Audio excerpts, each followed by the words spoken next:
જય કુખાર મેડીમાં કેવી માનતા રાખવાથી તમારી કુળદેવીમાં તમારા કામ કરશે તે વાત ઉપર માતાજીએ શું પ્રવચન આપ્યું આપણે આગળ વિડીયોમાં જોશું. જય માતાજી. માટે ચાલે દેવી શક્તિ જોડે કે માં અનાજ ના ખાઉં 6 મહિના, આનો ત્યાગ કરી દઉં, ચંપલ ના પહેરું, બાલ ના કપાવું, દાઢી ના કરું. હું મેલડી તો સુધી કહું છું, મારી કોઈ એવી માનતા રાખવાની જરૂર નહીં કે ચંપલ નહીં પહેરું, અનાજ નહીં ખાઉં. હું માતા તો એ છું કે શાંતિ ખાઈ પી અને મજા કરીને મારી ભક્તિ કરો. જો કદાચ એમાં કદાચ પાછું પડે ને હું મેલડી તો મારું નામ મેલડી મટી જાય. ખાઈ પીને મોજ કરીને ભક્તિ કરો. તમે ભૂખ્યા રહો છો, દેવી શક્તિને ગમે? ગમે ખરું? ના ગમે. કોઈ દેવી શક્તિ ના ગમે. પણ તે કઈ આવી સંકલ્પ નહીં કરવાનો. સંકલ્પ કરશો તો તૂટશે. તમારું મન થાય કે આ દીવો કરવો છે તો કરો. તમારું મન બીજે દાડો કદાચ દીવો કરો અને આળસ આવે ને તો માતા જોજે આળસ આવો છો, મારો ભાવ એવો નહીં, મારો તો રોજ તારા 2 ટાઈમ દીવા કરવા, અખંડ દીવા કરવા, 24 કલાક તારી ભક્તિ કરીશ, પણ માં આ આળસ આવે છે જોજે. એવી રોજ આવી બધી પ્રાર્થનાઓ કરે ને, આ બધી માગણીઓ મૂકીને તમારી માતા ધીરે ધીરે ધીરે ધીરે તમને શુદ્ધ કરીને ભક્તિ લાયક બનાવી દેશે ને, એ દર બધી જગ્યાએ તમને માતાને ભગવાન જ દેખાશે. બધા માણસોમાં ભગવાન દેખાશે, બધા જીવોમાં ભગવાન દેખાશે. એટલે તમારી અંદર ઓટોમેટિક દયા ભાવના આવી જશે કે કોઈ દુખિયારું આવ્યું છે ને તો તમારે જો 50 હશે ને તો તમને 50 દાન કરવાનું મન થઈ જશે કે લે ભલે 50 તો 50 લઈ જા. આવાના દેવી શક્તિ સંગ કરે. આ તો બધાને પોતપોતાનું કરવું છે.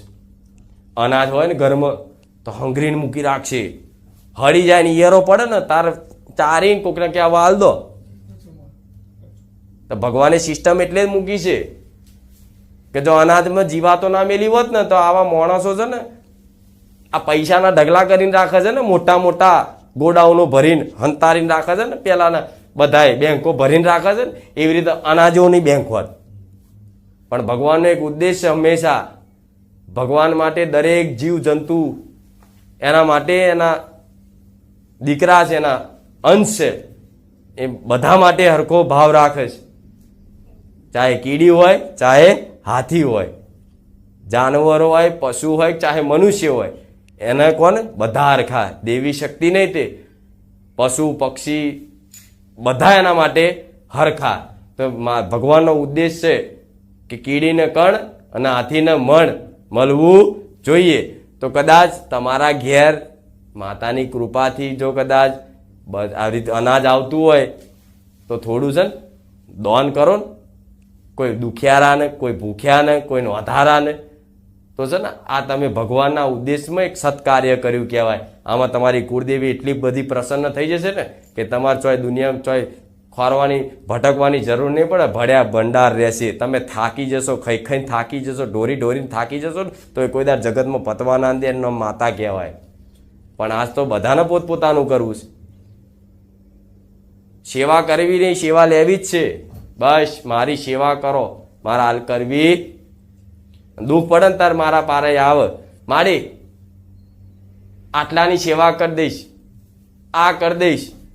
અરે ના મેર પડ્યા તો હું તમારો ભાવ જોઉં છું. અંદરનો ભાવ હશે ને તો કોઈ માગણી વગર હું પૂરું કરી આલું છું. પણ મારા આ જ ઉદ્દેશ છે કે બધા મારા બોલવાથી જો ખાલી તમારા ઘરના આજુબાજુમાં રહેતા પશુ પક્ષી, નાની કીડી સુધી જો કદાચ એને કણ મળશે ને એમાં મારા જેવી મેલડી રાજી રહે. સમ બધા જીવોનું રક્ષણ કરે, એનું નામ દેવી શક્તિ કહેવાય. વાત તો રક્ષણ તો એક બાજુ રહ્યું, ચો બધા આખો સંસાર જોતો ખરા એકબીજાનું જોઈ જોઈ જોઈ જોઈ જોઈ જોઈ. આ તો નવું લાયા પાછું કે મોસ મટન નહીં ખાતા, અમે ઈંડા ખાઈએ છીએ, વેજીટેરિયન આવે. તમારા બાપાએ કાઢ્યા વેજીટેરિયન? હા શું ખોટું?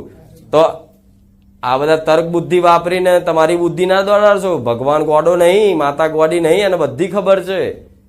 રાક્ષસ જેવી પ્રવૃત્તિ એક નહીં ચલાવો, એક નહીં ચલાવો, એટલું યાદ રાખજો.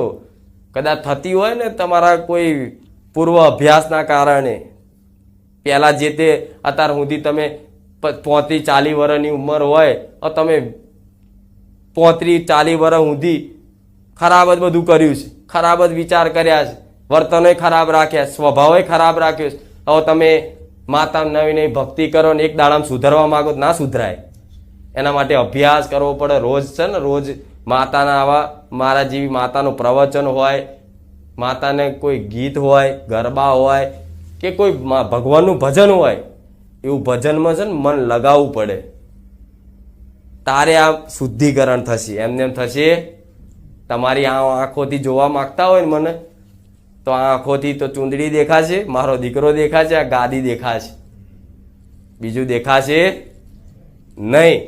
પણ જો જોવી હોય ને માતાને, તો તમારા મનની આંખોથી, અંતરચક્ષુથી મન માતાને જોઈ શકો છો. જેમ કૃષ્ણ ભગવાને અર્જુનને એમના વિરાટ સ્વરૂપના દર્શન કરવા માટે દિવ્ય ચક્ષુ પ્રદાન કર્યા હતા. તારે ભગવાનનું રૂપ જોઈ શક્યો અર્જુન. એવી રીતે કદાચ દેવી શક્તિ શું છે ને એનો અનુભવ કરવો હોય તો અંતરચક્ષુથી થાય. એવી રીતે દેવી શક્તિ પ્રમાણ પૂરે કે તમે કોણ એ કરી દે, બુખાર મેળી હોય મારું આ કામ કરી દે, લાય કરું લે, મારી મરજી. તમે ભાવ ને શ્રદ્ધા હોય તો બધાનું કરું. નમ્રતાથી મન કે એ માં, કોઈ દીકરો હોય કોઈ દીકરી હોય કે માં આશા રાખીને તારા પારે આવ્યો છું, માં મારા ઘરમાં બહુ દુઃખ છે, બહુ કકરાટ કંકાસ છે, માં પૈસાની બચત નહીં થતી, ઘરમાં ખૂબ બીમારીઓ છે, માં શું કરીએ, બધી જગ્યાએ ભટકીને થાક્યા છે. એવી નમ્રતાથી ને આમ દુઃખની વેદનાથી ખાલી આમ બે હાથ જોડીને કોઈ ભાવિક ભક્ત ખાલી ઘેર બેઠા એ વિડીયોમાં જોઈને કહે છે ને, તો એ સેકન્ડે કહેતા તો બાજુમાં ઊભી હોય. એ વિડીયો જોતો હોય ને તો એની બાજુમાં ઊભી હોય અને એના ઘેર જઈને બધું ફેદી આવું શું છે ને શું નહીં.